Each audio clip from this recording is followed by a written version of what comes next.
Buen día, me da mucho gusto saludarles. Mi nombre es Lucio Uribe Ortiz. Los invito a mis cursos de Antropología Filosófica y Antropología Teológica que voy a dar en el mes de mayo.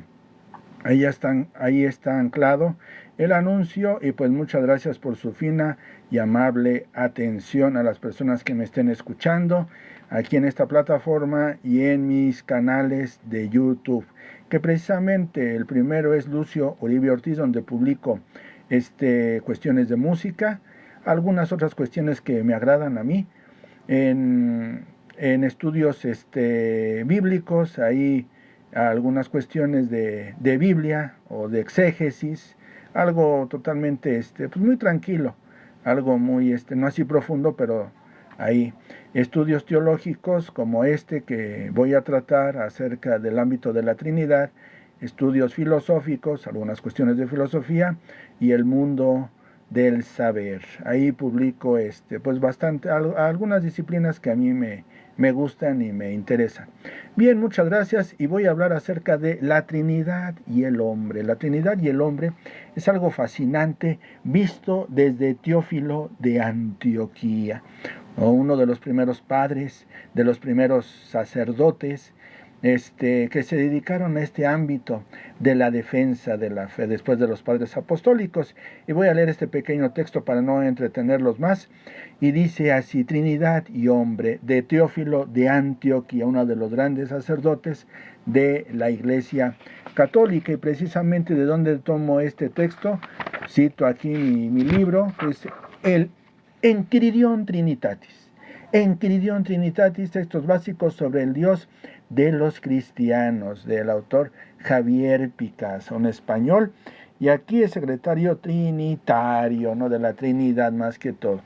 Bien, entonces voy a leerlo y dice así: igualmente también los 3 días que preceden a la creación de los luminares que surgen del cuarto día de la creación en Génesis 1 son símbolo de la triada, tes triados, triada Trinidad, de Dios, de su Logos y de su Sofía, sabiduría, Espíritu Santo.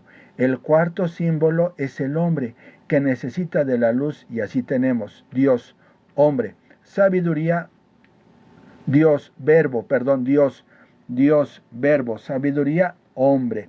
Dios el Padre, verbo el Hijo y sabiduría el Espíritu Santo y el hombre. Por eso se dice que las luminarias fueron creadas el cuarto día. Dios, el Padre del universo, es inmenso y no se haya limitado a un lugar, pero su verbo, por el que hizo todas las cosas como potencia y sabiduría suya que es, ese fue el que se presentó en el Edén en figura de Dios conversando con Adán. Este no es hijo de Dios en la forma en que los poetas hablan de hijos de los dioses nacidos de unión carnal, sino como explica la verdad, cuando dice que existe el verbo inmanente desde siempre en el corazón de Dios.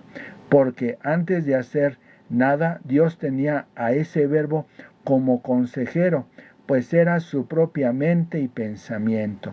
Pero cuando Dios quiso hacer efectivamente lo que había deliberado hacer, generó a este verbo proferido,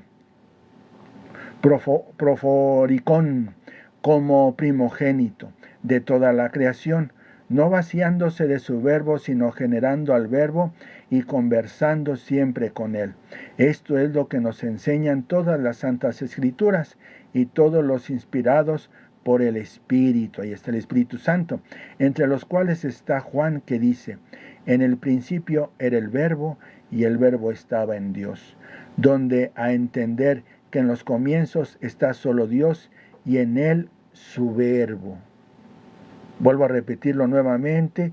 Esto es muy interesante en esta cuestión de la Trinidad y el hombre, y pues no es sacado a necedades ni nada de eso.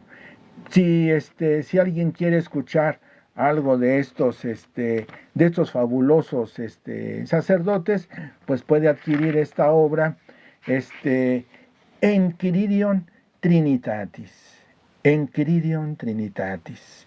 Y no son necedades, como muchas veces forzan a los textos bíblicos sobremanera, los forzan pero mal, mal, mal, mal. Los que se sienten ahí bíblicos y exégetas y hermeneutas, los forzan y ellos no, no los forzan para nada, sino dan su idea y su vivencia de los primeros siglos. De escuchar a un pastor o a un sacerdote, a veces dicen algunas cosas ciertas, pero desgraciadamente de repente se equivocan. Son humanos, son humanos. Entonces mejor escuchar a uno de estos grandes apologetas completamente, y en este caso es Teófilo de Antioquía. Es fabuloso, ¿no? Mejor escuchar a alguno de ellos que alguna barbaridad o alguna brutez completamente. Bien, entonces ahí está el libro. Yo me baso en libros, no me baso en que internet ni nada, procuro ahí puros libros y si los tengo en electrónico pues los muestro. Muchas gracias, soy el doctor en filosofía del lenguaje Lucio Uribe Ortiz, licenciado en filosofía, licenciado en teología, maestría en formación docente y doctor en filosofía del lenguaje. Y aquí está este libro que es muy interesante, de los primeros cristianos, ¿no? De los primeritos. No me estoy yendo a ninguno de los de acá de nuestro siglo porque pues, no vale la pena. Entonces, Enchiridion Trinitatis, textos básicos sobre el Dios de los cristianos. Gracias, les mando un fuerte saludo. Lucio Uribe Ortiz, doctor en filosofía del lenguaje. Muchas gracias.